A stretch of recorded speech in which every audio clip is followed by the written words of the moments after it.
نور کا، تو ہے عین نور، تیرا سب گھرانہ نور کا۔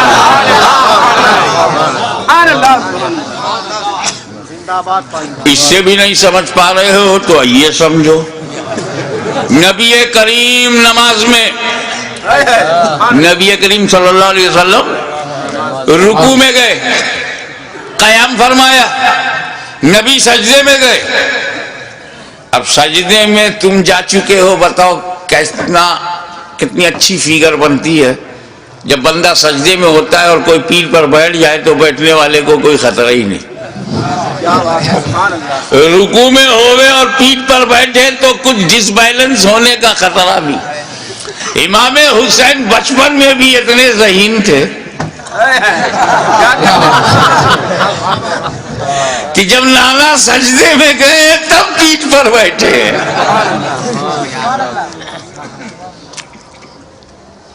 جو بچپن میں نبی کو پہچانتا رہا ہو وہ جوانی میں یزید کو پوری طور سے پہچان گیا ہوگا۔ یہ نہیں پہچان پا رہے ہیں، رضی اللہ عنہ کہہ رہے۔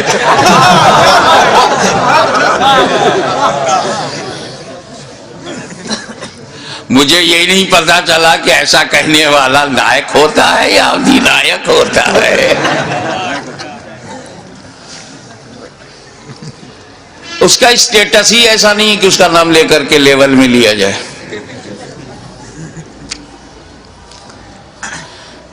نبی کریم صلی اللہ علیہ وسلم سجدے میں ہیں، امام علی مقام بیٹھ گئے پیٹھ پر۔ تم بھی تو سجدہ کرتے ہو، سجدے میں کچھ دکھائی دیتا ہے؟ خیال کرو، ماتھا زمین پر، ناک زمین پر، آنکھ کے سامنے کچھ دکھتا کیا؟ آگے کا نہیں دکھتا۔ آنکھ کے سامنے جو زمین ہے وہی نہیں دکھتی، اور جو پیٹھ پر ہے نبی نے دیکھ لیا۔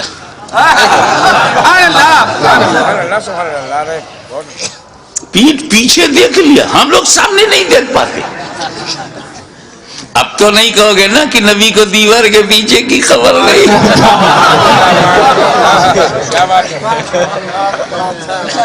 اب تو دہلوی فتنے سے اپنے کو الگ رکھو گے۔ نبی پہچان گئے، کچھ نہیں، میرا حسین ہے، میرے دل کا چین ہے، میرا نور العین ہے۔ تب نبی نے کیا کیا؟ سجدے کو طول کر دیا، سجدے کو لمبا کر دیا، سر اٹھایا نہیں کہ میں سر اٹھاؤں گا تو حسین گر جائیں گے، اور نبی کو گوارا نہیں کہ اتنی بلندی سے بھی کسی انہیں گرا کر کے زخمی کیا جائے۔ نبی نے سر نہیں اٹھایا۔ یہ تو لکھنؤ ہے یار، یہاں تو محاوروں کی پہچان ہے لوگوں میں۔ محاورہ دے رہا ہوں، میرے نبی نے حسین کو گرانے کے لیے سر نہیں اٹھایا، حسین کو گرانے کے لیے۔ تو جو نبی حسین کو گرانے کے لیے سر نہ اٹھائے وہ نبی کب گوارا کرے گا کہ حسین کو گرانے کے لیے کوئی امتی سر اٹھائے؟ اور اسی پر ایک جملہ اور لیتے چلو، میرے نبی نے، حضرت میرے نبی نے سر جھکایا تھا سجدے میں خدا کے لیے، خدا کے لیے، ذات کو سامنے رکھیے گا۔ نبی نے سر جھکایا تھا خدا کے لیے، نہیں اٹھا رہے ہیں حسین کے لیے۔ کتنا قیمتی ہیں حسین، کتنے عظیم ہیں حسین، کتنے بے مثال ہیں حسین۔ اب اور غور کرو، نبی کریم سجدے کی حالت میں ہے اور پیٹھ پر امام حسین ہے۔ سائیکولوجیکل سچویشن کیا ہے؟ اگر حسین پیٹھ پر نہ ہوتے، امام حسین پیٹھ پر نہ ہوتے، پشت مبارک پہ نہ ہوتے، تو سبحان ربی الاعلیٰ، سبحان ربی الاعلیٰ، سبحان ربی الاعلیٰ 3 بار کہہ کے، 5 بار کہہ کے، 7 بار کہہ کے سر اٹھا سکتے تھے نا۔ جیسے ہی پیٹھ پر امام حسین بیٹھ گئے، گنتی بند۔ اب حضور، اب تسبیح حضور پڑھ رہے ہیں، گن نہیں رہے، دھیان اس پر ہے کہ ابھی بھی پیٹھ پر ہیں۔ گنتی بند. تو اب حضور کا کیا عالم تھا؟ زبان سے سجدے کی حالت میں زبان سے کہہ رہے ہیں سبحان ربی الاعلی سبحان ربی الاعلی سبحان ربی الاعلی سبحان ربی الاعلی. دل میں ابھی حسین پیٹھ ہی پر ہیں، ابھی بھی پیٹھ پر ہیں، ابھی بھی پیٹھ پر ہیں، سبحان ربی الاعلی سبحان ربی الاعلی، ابھی بھی پیٹھ پر ہیں، سبحان ربی الاعلی سبحان ربی الاعلی. زبان سے ذکر خدا، دل میں خیال حسین. کتنا قیمتی ہے حسین، کتنے عظیم ہے حسین. ایک بات بولوں، آپ یہاں بیٹھے ہو، اگر نماز میں کھڑے ہو جاؤ تو خدا سے اور قریب ہو، رکوع میں چلے جاؤ تو اور قریب ہو، اور سجدے میں چلے جاؤ تو بے حد قریب ہو. تو ایسے ہیں کہ جب سجدے میں جاتے ہیں تو سارے حجابات ٹوٹ جاتے ہیں. نماز بندے کو مولا سے ملاتی ہے، نماز سارے پردوں کو ہٹاتی ہے، بے حیائیوں سے بچاتی ہے. نماز بہت عظیم ترین عبادت ہے. تو جب نبی سجدے میں تھے تو کہاں تھے؟ سبحان اللہ. قرب خاص میں نبی، غایت قرب میں نبی، سارے پردے اٹھ گئے، رب کا جلوہ دیکھ رہا ہے نبی، اللہ کے بہت قریب ہے نبی، اور وہاں خیال حسین. سبحان اللہ سبحان اللہ. دیکھو بھائی، اس کے بعد پھر ہوا امام حسین اللہ جانے کتنی دیر بیٹھ کر، وہ پشت مبارک ہی ایسی تھی کیا کہنے کہ دونوں کا جواب نہیں.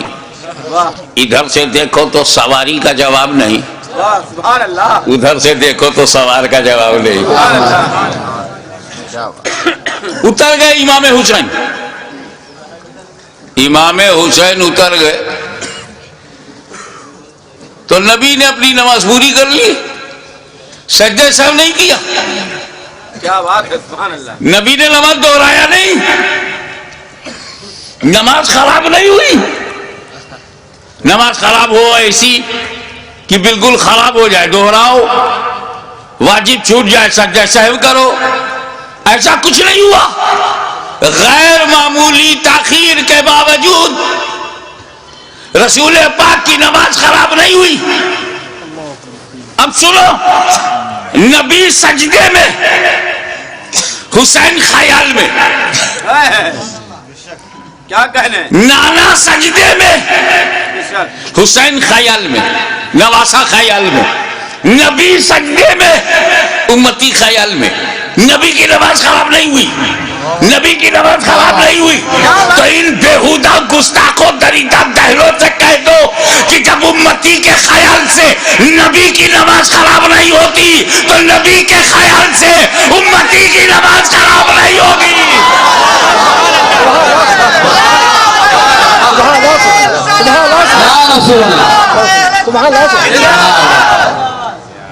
حضرات، منشائے نبی یہی ہے کہ تم اس طرح نماز پڑھو گویا خدا کو دیکھ رہے ہو. کہنے کا تراہ، جب نبی حدیث جبرائیل ہے آئے اور اسلام کے بارے میں، ایمان کے بارے میں بتا کر احسان کے بارے میں فرمایا، احسان کی تشریح کی. اسی ضمن میں یہ بات آتی ہے، رسول پاک نے کہا اس طرح نماز پڑھو گویا خدا کو دیکھ رہے ہو.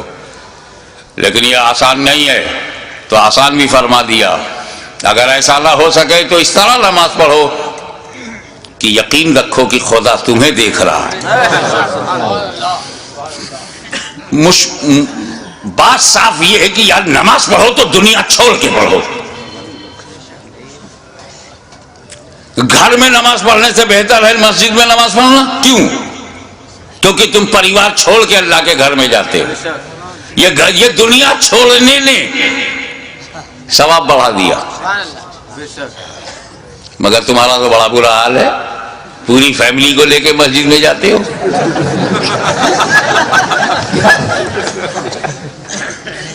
سر سجدے میں ہے، خیالات خدا نے کہاں ہے. ایک مرید کی چابی کنجی غائب ہو گئی. اس کی الماری میں بڑے ضروری ڈاکومنٹس تھے، دستاویز. پیر کے پاس گیا، حضور کوئی دعا بتا دیجئے، کنجی غائب ہو گئی ہے، اگر کنجی نہیں ملے گی تالا توڑنا مشکل ہے، اس میں کاغذات بہت اہم ہیں۔ پیر صاحب نے کہا جاؤ 2 رکعت نماز پڑھو۔ وضو کر کے جیسے ہی 2 رکعت نماز نفل کے لیے وہ کھڑا ہوا، دنیا بھر کے خیالات شروع، کیا کیا تھا، کیا کر رہا ہوں، کیا کرنا ہے، اسی میں یہ بھی یاد آ گیا کہاں رکھا ہے۔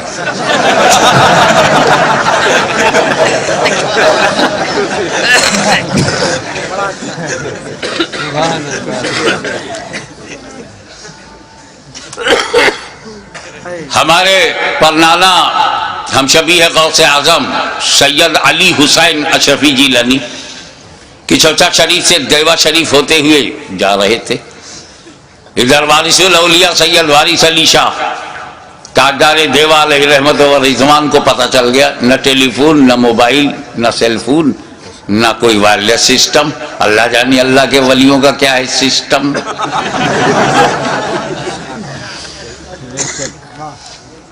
سنو جی پانی لاؤ، پانی لایا گیا، وضو کیا وارث پاک نے، ابھی وہ پانی وضو کا خشک نہیں ہوا تھا کہ اشرفی نانا سامنے آ گئے، دونوں نے ایک دوسرے سے بات ہی نہیں کی، ہونٹ سلے رہے، آنکھوں سے گفتگو ہو گئی۔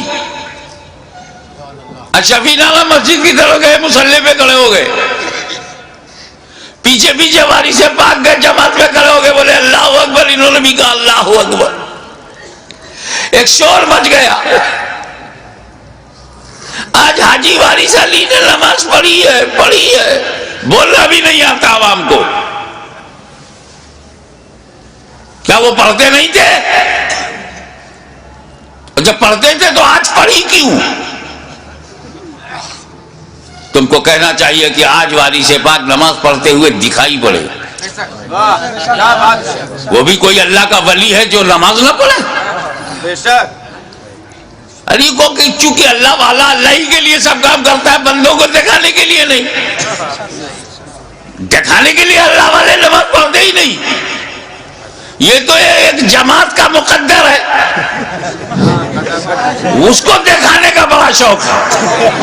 آپ نہ دیکھیے تو دروازہ کھٹ کھٹا کے دکھاتے ہیں، اس پر بھی نہ تو باہر سے پکڑ پکڑ کے مسجد میں لے جاتے، اب تو دیکھو، اگر اس پر بھی آپ بچ گئے تو 40 دن کے لیے پکڑ کے لے جائیں گے، اب تو تمہارے باپ کو بھی دیکھنا پڑے گا۔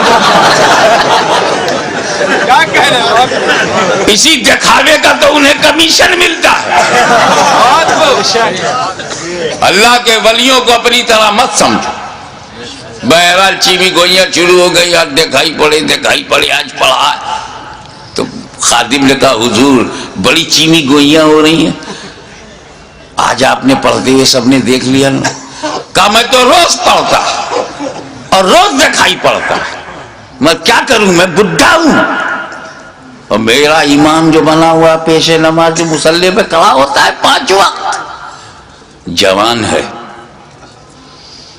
کہتا اللہ اکبر، پڑھتا ہے الحمدللہ رب العالمین الرحمن الرحیم مالک یوم الدین، اور دل میں ہے جیسے یہ نماز ختم ہو جائے گی مجھے سیوئی لینا ہے بازار سے، درزی کے ہاں سے کپڑا اٹھانا ہے، کسائی کے ہاں سے 2 کلو قیمہ لینا ہے، اس کے بعد دودھ والے سے بولنا ہے، اور پھر جا کپڑا بچوں کے لیے ریڈی میڈ کپڑے خریدنے، عید کا دن پرسوں ہے، مچھلی کا ہم نے فرمائش کر دی ہے، دوستوں نے کہا تھا کہ مچھلی کا کباب ہونا چاہیے، اب اسی میں غیر المغضوب علیہم ولا الضالین، مرغ کا قورمہ بھی ہو جائے گا، قل هو اللہ احد اللہ الصمد لم یلد ولم یولد، تو اس میں یہ ہے کہ سو لوگوں کو بھی بلا لیں گے، سسرال کو بلا لیں گے، ننیال کو بلا لیں گے، اللہ اکبر۔ تو وارث پاک نے کہا کہ جب میں نیت میں یہ کرتا ہوں پیچھے اس امام کے، تو جہاں جہاں امام جائے وہاں وہاں میں بھی جاؤں، میں بڈھا درزی کی دکان پر، کسائی کی دکان پر، کیسے اس کے پیچھے پیچھے دوڑوں۔ وہ کچوچا سے آلے رسول آیا، اللہ اکبر کہا، خود بھی پہنچ گیا، مجھے بھی پہنچا دیا، نہ دوڑا نہ دوڑایا۔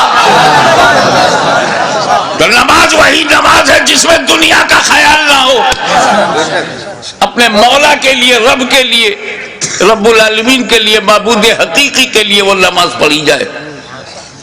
میں ایک مثال دیتا ہوں، نام تم بتاؤ۔ ایک تیر بے تکا چبھ گیا، اتنا زبردست کہ اس کو نکالا نہیں جا سکتا، کیونکہ اگر اسے چھوا جائے تو اتنی ٹیس ہے، اتنی چبھن ہے، اتنی درد ہے، اتنی پیرا ہے، انبیئریبل پین، کہ چھونے نہیں دیتے تھے۔ تجربے کار آدمی نے کہا ایسے نہیں، انہیں نماز میں جانے دو۔ تاریخ گواہ ہے کہ سجدے میں گئے، تیر کھینچ لیا گیا، علی کو خبر نہیں۔ دنیا تو دنیا، خود کو بھلا دیا مولا علی نے۔ تو جب علی کی نماز ایسی ہے تو نبی کی نماز، کیا نبی نماز میں دنیا کا خیال کریں گے؟ اپنا عقیدہ بتاؤ۔ پیچھے والے بولو، کیا تمہارا نبی نماز کی حالت میں دنیا داری کرے گا؟ دنیا کا خیال کرے گا؟ دنیا کی رعایت، دنیا سے محبت نماز میں؟ حسین کا خیال تو کیا، حسین کی رعایت تو کیا، حسین کا تصور تو ہے، حسین کا خیال کیا؟ نماز میں حسین کا خیال۔ اب حسین کو چاہے لکھنؤ والو تم دین کہو چاہے دنیا، میں تمہیں آزادی دیتا ہوں، لکھنؤ سے کاکوری تک آزاد ہو تم۔ شجرہ بدل سکتے ہو تو عقیدہ بدلنے میں کیا دیر لگتی ہے؟ آزادی ہے، جو چاہو میرے حسین کو کہو، چاہے دین کہو چاہے دنیا، مگر اگر تم نے حسین کو دنیا کہا تو اعتراض حسین پہ نہیں ہے، اعتراض مصطفیٰ کی نماز پر ہے کہ نبی نے دنیا کا خیال سجدے میں، دنیا کا خیال نماز میں، دنیا کا خیال بندگی میں، دنیا کا خیال قرب خدا میں، دنیا کا خیال حالت سجدہ میں۔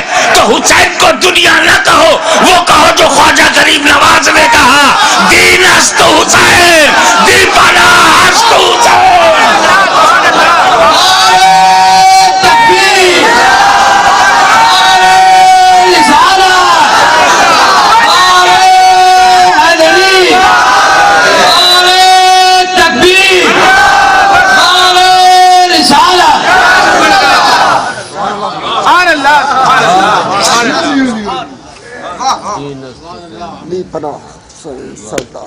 حسین دین ہے، اور اس کا اندازہ انہیں خود بھی تھا۔ اب میں ایک سوال کرنے جا رہا ہوں، ہزاروں سینکڑوں تقریریں ہو چکی ہیں، کربلا معلیٰ کا واقعہ ہونے کے بعد آج تک اور آج سے لے کے قیامت تک ہوتی رہیں گی، مگر ایک سوال اٹھاتا ہوں، اگر اس کا میں بھرپور جواب دے سکوں تو خاتمہ بالخیر کا طلبگار ہوں کہ آپ دعا فرمائیں۔ وہ یہ کہ امام حسین علیہ السلام کی شہادت کے بعد کوئی شہید نہیں ہوا، وہ بھی نہیں ہوا جو very very nearest to Hussain, closer to Hussain, اور حسین کے بعد امام، اتنا امپورٹنٹ پرسنالٹی وہ بھی شہید نہیں ہوئی۔ امام زین العابدین، سید الساجدین، وہ شہید نہیں ہوئے، جبکہ حسین کے بعد امام زین العابدین کے لیول کا اہل بیت میں کربلا میں کوئی دوسرا نہ تھا۔ توجہ چاہوں گا، جس امامت پر زین العابدین فائز تھے وہ امامت نہ علی اکبر کے پاس تھی، نہ وہ قاسم کے پاس تھی، نہ عباس علم بردار شاہکار وفا کے پاس تھی، جو امام زین العابدین کے پاس۔ تو حسین کو مارنا امامت کی وجہ سے اگر ضروری تھا تو امام زین العابدین کو اس کے بعد شہید کرنا اور بھی ضروری تھا۔ لیکن امام حسین کے بعد کسی کا شہید نہ ہونا ثبوت ہے، دلیل ہے کہ اگر امام حسین اور پہلے شہید ہو جاتے تو سب بچ جاتے، پھر پھر امام حسین نے شہادت میں تاخیر کیوں کی؟ حر کی جگہ خود بڑھ جاتے اور امام حسین شہید ہو جاتے تو جیسے امام حسین کی شہادت کے بعد وقت کا امام شہید نہیں ہوا، یہ بچے بھی شہید نہیں ہوتے، نہ امام حسن کا بیٹا شہید ہوتا نہ امام حسین کا بیٹا شہید ہوتا۔ پھر امام حسین نے گردن دینے میں تاخیر کیوں کی؟ بالکل آخر میں کیوں اپنی گردن دی؟ اس کا جواب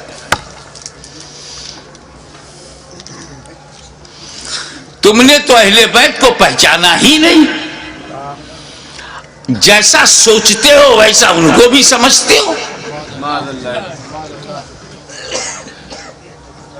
ارے پاک کی اولاد ہے، پاک ہے، پلیت کی سمجھ میں کیسے آئے؟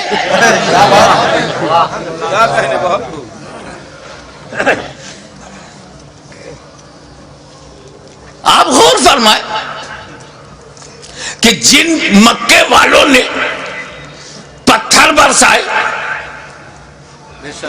راہوں میں کانٹے بچھائے، شاب ابی طالب میں 2.5 سال تک محاصرے میں رکھا، آب و دانا بند،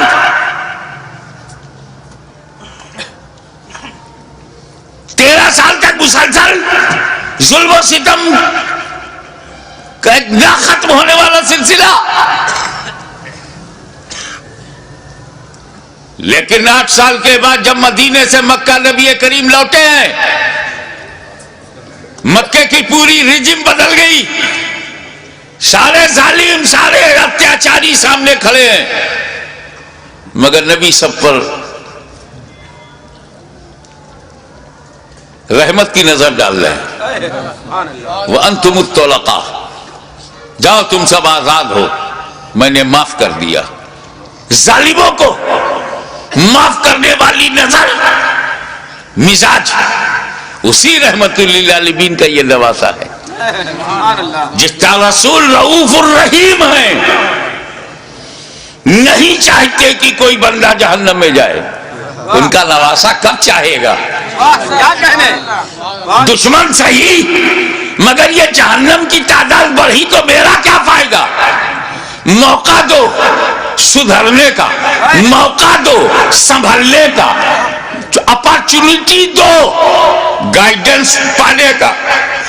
مقصد یہ تھا یزیدیوں تم کسی کو قتل نہ کرو، اسی میں تمہاری بھلائی ہے، اسی میں تمہاری بچت ہے، فلاح ہے۔ بدل دو اپنے ارادے کو، بدل دو اپنے خیالات کو، اہل بیت کے خون سے اپنی تلواروں کی پیاس نہ بجھاؤ۔ خطبہ دیا، سمجھایا، موقع دیا، لیکن محسوس ہوا کہ یہ سب بے شرمی کی انتہا کو پہنچے ہوئے ضدی، یہ کلاب الدنیا بھی ہے، کلاب النار بھی، یہ دنیا کے کتے جہنم کے کتے بننا چاہتے ہیں، مگر پھر بھی رحمت للعالمین کا نواسا، رحمت عالم کا پروردہ نظر کردہ اپنے دشمنوں کو یہ بھی موقع دے رہا ہے کہ اگر تم کچھ لوگوں کو قتل کر کے اپنی تلوار کی پیاس کو بجھانا چاہتے ہو تو لو میں تمہیں حر دے رہا ہوں، لو میں تمہیں وہب دے رہا ہوں، لو میں آمان دے رہا ہوں، لو میں اپنے انصار دے رہا ہوں۔ اگر اس سے بھی تسلی نہیں ہوتی تو لو میں تمہیں قاسم بن حسن دے رہا ہوں، اب بھی تسلی نہیں ہوتی تو لو علی اکبر کی جوانی لے لو، اب بھی تسلی نہیں ہوتی تو عباس کے بازو لے لو، اب بھی تسلی نہیں ہوتی تو علی اصغر کا خون لے لو، لیکن مجھ تک جلدی مت کرنا، میں رحمت عالم کا نواسا ہوں، رحمت بھری نظر سے تمہیں مہلت دے رہا ہوں، مجھے مارنے میں اجلت مت کرنا۔ اگر تم اتنے لوگوں کو شہید کر کے رک جاؤ، تائب ہو جاؤ، تو میں رحمت للعالمین کا نواسا ہوں، بیٹا ہوں، میں محشر میں تمہارے ان گناہوں کی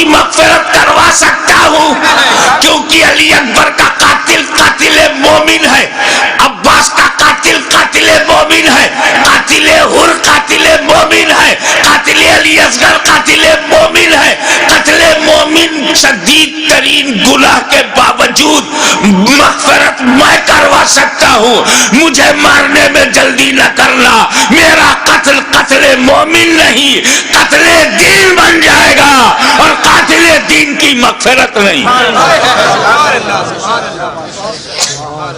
لیکن جب یہ محسوس ہونے لگا، ختم اللہ علی قلوبہم وعلی ابصارہم، جب اللہ تعالیٰ نے ان کی سماعت پر، ابصار پر، بصارت پر پہرا بٹھا دیا، مہر لگا دیا، اور حجت تمام ہو گئی، جتنی مہلتیں دینی تھی دی جا چکی، جتنی مواقع فراہم کرنے تھے ہو چکے، جتنی بار ضمیر کو جگانا تھا جگا چکے، لیکن ان مردہ دلوں میں ٹس سے مس جب کوئی نہیں ہوا تب بالآخر فیصلہ وہی ہوا، اے نانا جان جو میں نے وعدہ کیا تھا نبھانے جا رہا ہوں، اے پدر بزرگوار خیبر شکن جس نیت سے آپ نے پرورش کی ہے اس مقصود کی طرف جا رہا ہوں، اے مادر مہربان خاتون جنت جو سمجھ کر آپ نے دودھ پلایا تھا آج اس کا حق ادا کرنے جا رہا ہوں۔ نتیجہ کیا ہوا؟ خیمے میں گئے، اپنے والد کا، اپنے نانا کا کپڑا لیا، سر پہ امامہ باندھا، اور زیب تن ہو کر دلدل پر بیٹھ کر خاندان کو آخری سلام کر کے میدان کارزار میں حسین اتر پڑے، ایر لگائی۔ گھوڑے کو ناز ہے کہ آج امام میرے اوپر ہے، امام کو ناز ہے کہ گھوڑا بھی میرا وفادار ہے۔ چل پڑے، امام نے یزیدی لشکر پر جب حملہ کیا، وار کیا، یزیدیوں میں انتشار پیدا ہو گیا۔ حیدری کچھار کا شیر نر جب بفر کر زیادی بھیڑیوں پر حملہ آور ہوا تو کشتوں کے پشتے لگا دیا، لاشوں کا ڈھیر لگا دیا۔ بھوکا پیاسا حسین کھاتے پیتوں کو کاٹتا ہوا چلا جا رہا ہے، تلوار چمکی، ہوا میں لہرائی تو ایسا نہیں لگتا تھا کہ حسین کے تنہا ہاتھ میں اکیلی تلوار ہے، ایسا لگتا تھا جیسے آسمان کی تمام بجلیاں تلوار میں سما گئی ہوں، ایسا لگتا تھا کہ ستاروں نے اپنی جگہ چھوڑ کر ذوالفقار کی دھار میں آ گئی ہوں، ایسا لگتا تھا کہ آدم کا ہاتھ دعا کے لیے اٹھ گیا ہو، ایسا لگتا تھا کہ نوح کی کشتی اپنے نجات کا رخ دیکھ رہی ہے، ایسا لگتا تھا کہ دریائے نیل میں فرعون غرق ہو رہا ہے، یزیدی تباہ ہو رہے ہیں، ایسا لگتا تھا جیسے کعبے کا رخ قبلہ، کعبے کا رخ کعبہ کی طرف ہو گیا ہو، ایک جگہ جمع ہوا کعبہ متحرک کعبے کو دیکھ رہا ہے، ایک جمع ہوا کعبہ متحرک کعبہ کو دیکھ رہا ہے، محبتوں کا قبلہ، محبتوں کا قبلہ، عقیدتوں کا کعبہ یزیدیوں کے مقابلے میں کھڑا تلوار چلا رہا ہے۔ ایسا لگتا تھا کہ حسین کے بازو میں حیدر کرار کا بازو سما گیا ہو، ایسا لگتا تھا جیسے فاطمہ زہرا کا دودھ حسین کی رگوں میں نیا خون بن گیا ہو، ایسا لگتا تھا، ایسا لگتا تھا، آپ نعرہ بند کیجئے، ایسا لگتا تھا جیسے تمام جنہ انتظار دے رہے ہیں، داد شجاعت دے رہے ہیں، اور ان کی دعاؤں میں فرشتوں کی آمین شامل ہو گئی ہو، ایسا لگتا تھا کہ صداقت سمٹ گئی ہے، ایسا لگتا تھا کہ عدالت نے پکڑ لیا ہے، ایسا لگتا تھا کہ سیادت نے اپنے جلوے دکھا دیے ہیں، ایسا لگتا تھا کہ تنہا حسین میں جرأت موسیٰ بھی ہے، استقامت ابراہیم بھی ہے، ارادہ اسماعیل بھی ہے۔ اس وقت سامنے شیطان تھا، اسماعیل کا ارادہ پہاڑ تھا، اس وقت یزیدی فوج ہے، حسین کا ارادہ پہاڑ ہے، تلوار چلتی رہی، تلوار چلتی رہی، کشتوں کے پشتے لگتے رہے، لاشوں کے ڈھیر لگا دیے۔ اب اس تلوار کو روکا کیسے جائے؟ اس تلوار کا رکنا یزیدی نقطۂ نظر سے بہت ضروری تھا، یہ تلوار روکے، یہ تلوار روکے گی تو یزیدی بچیں گے۔ زیادی بھیڑیوں کو کاٹتے تھے جیسے کوئی گاجر مولی کو کاٹ رہا ہو۔ میمنہ پر حملہ آور ہوا تو میمنہ صاف ہو گیا، شیر خدا میسرے کی طرف رخ کرتا ہے، میسرہ صاف ہو گیا۔ یزید کے قلب پر حملہ کرتا ہے، لشکر کا قلب صاف ہو جاتا ہے۔ اب پریشانی، ابن سعد ابن زیاد پریشان ہو گئے، شمر ذوالجوشن حیران ہو گیا، خولی مایوس ہو گیا، یا اللہ یہ کیا ہو رہا ہے؟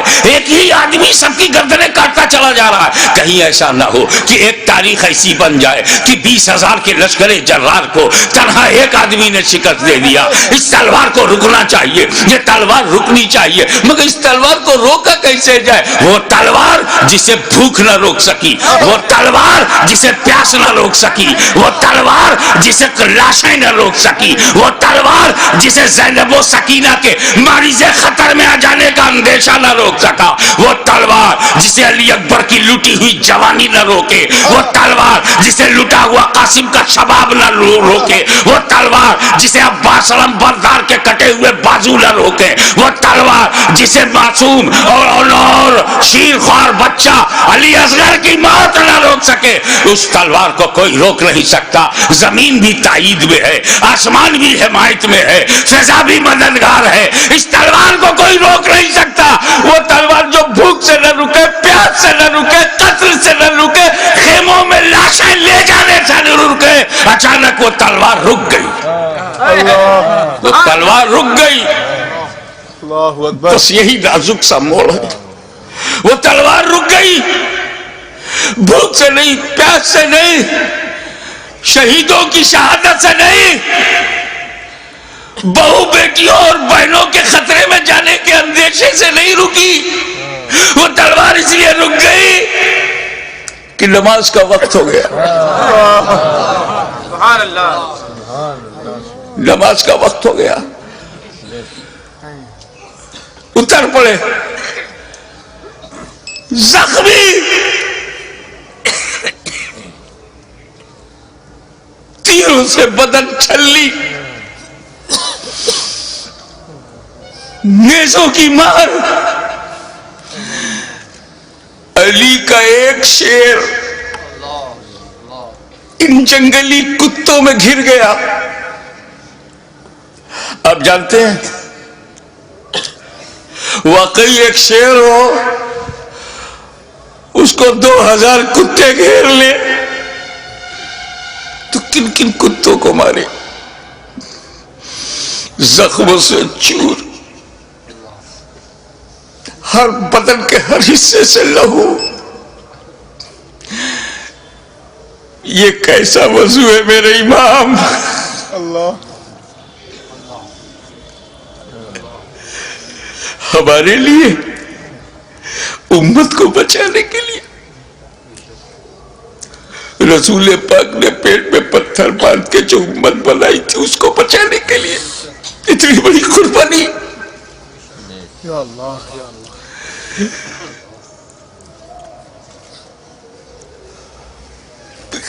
زمین پر گرے سجدے میں۔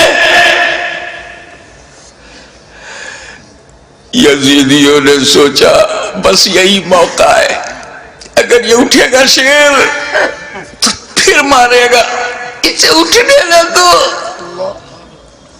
شقی القلب پتھر دلوں نے نبی کا کلمہ پڑھتے ہوئے بھی نبی کے نواسے کو، نبی کی جان کو، نبی کی پہچان کو،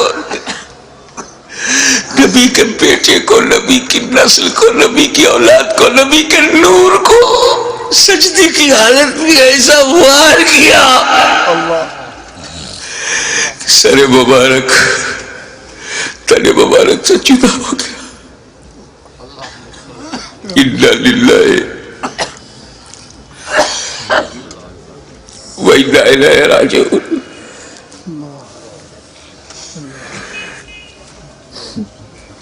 کٹ گیا، گردن کٹ گئی، سنی مسلمانوں گردن کٹ گئی۔ کون سی گردن؟ جس کو تمہارا ہمارا نبی چوما کرتا تھا، کٹ گئی۔ کعبے کے ایک پتھر کو میرے نبی نے ایک بار چوما، حجر اسود کو قیامت تک لوگ چومیں گے، مگر حسین کے گلے کو تو نبی نے بار بار چوما تھا، بار بار چوما تھا۔ تم کہتے ہو حسین کا گلا کٹا، حسین کا گلا کٹا، میری دل سے پوچھ، بوسہ گاہ مصطفیٰ کٹ گئی، بوسہ گاہ رسول کو کاٹ دیا۔ میں ایک مرتبہ بیمار پڑا تھا برطانیہ میں، میری ماں کا خط آیا، بیٹا تمہاری کیسی طبیعت ہے؟ مجھے بڑا تعجب ہوا، میری ماں کی چوچا شریف میں انگلینڈ میں، ان کو محسوس کیسے ہوا؟ تو کسی نے سمجھایا یہ ممتا ہے، یہ خون کا رشتہ ہے۔ تو بیمار پڑ گیا تھا، سمندر پار خون کے رشتے نے ماں کے دل میں احساس ڈالا، ارے جب ماں بیٹے میں احساس کا یہ رشتہ ہوتا ہے تو جب حسین کا گلا کٹا ہوگا تو لب مصطفیٰ پہ کیا گزری ہوگی؟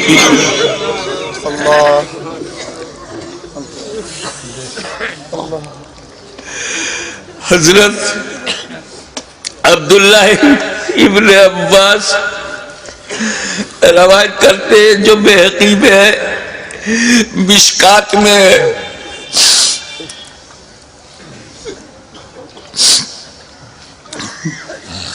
کہ ام المومنین ام سلمہ نے خواب میں دیکھا کہ حضور صلی اللہ علیہ وسلم کے ہاتھ میں شیشہ ہے۔ پوچھا یا رسول اللہ یہ کیا ہے؟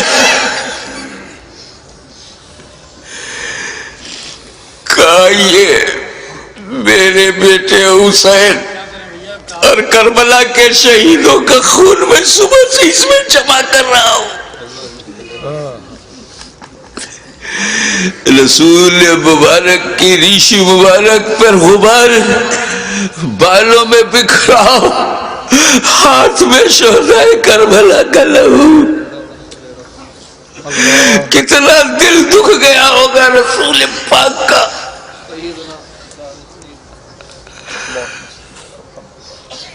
سر کٹا، کیسے بولوں، نہیں کہہ پا رہا ہوں۔ کسی اور گھر کا واقعہ ہوتا تو میں تفصیل سے بیان کرتا، یہ غم تو میرے اپنے خاندان کا غم ہے، یہ تو اہل بیت کی آزمائش کا۔ بس یوں سمجھو کہ نیزے پہ اس سر کو اٹھایا ظالموں نے، ارے نیزے پہ اٹھانے کا مطلب کچھ سمجھ میں آیا؟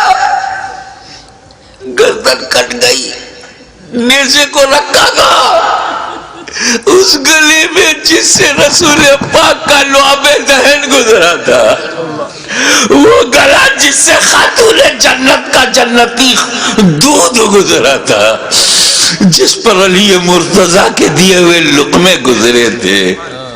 امام علی مقام کے گلے میں وہ گلا کٹا ہوا دیکھا ہوگا نا، جب گلا کٹتا ہے تو ایک اسی میں ڈال دیا، ارے جسے نبی چومتے تھے اس پہ تم نے نوکے نیزا، یزیدیوں تم نے کل بھی حسین کو ستایا تھا، آج بھی ستا رہے ہو، فرق یہ ہے کہ کل نوکے نیزا سے تکلیف پہنچائی تھی، آج اپنی تقریروں میں نوکے زبان سے تکلیف پہنچا رہے ہو، نوکے قلم سے تکلیف پہنچا رہے ہو۔ یاد رکھو حسین نے امت کو اسی لیے بچایا ہے کہ ساری زندگی امت حسین پر قربان ہوتی رہے گی، حسین پر ہم اپنی جان دیتے رہیں گے۔ نیزے پہ اٹھا لیا، یہ تو ہندوستان کا کوئی اتیاچاری بھی نہیں کرتا، نیزے پہ اٹھا لیا، حسین کے سر مبارک کو نوکے نیزہ پہ رکھ کر اٹھا دیا، جلوس نکالا،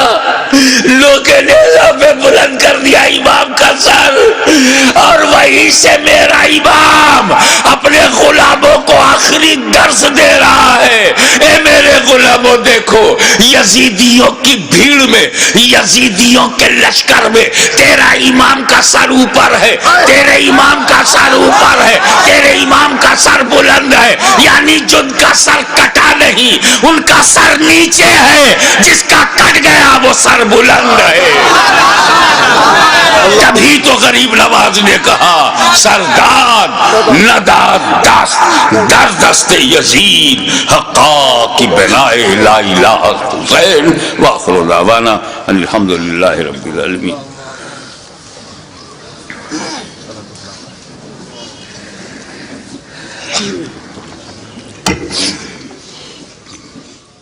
صلاۃ و سلام.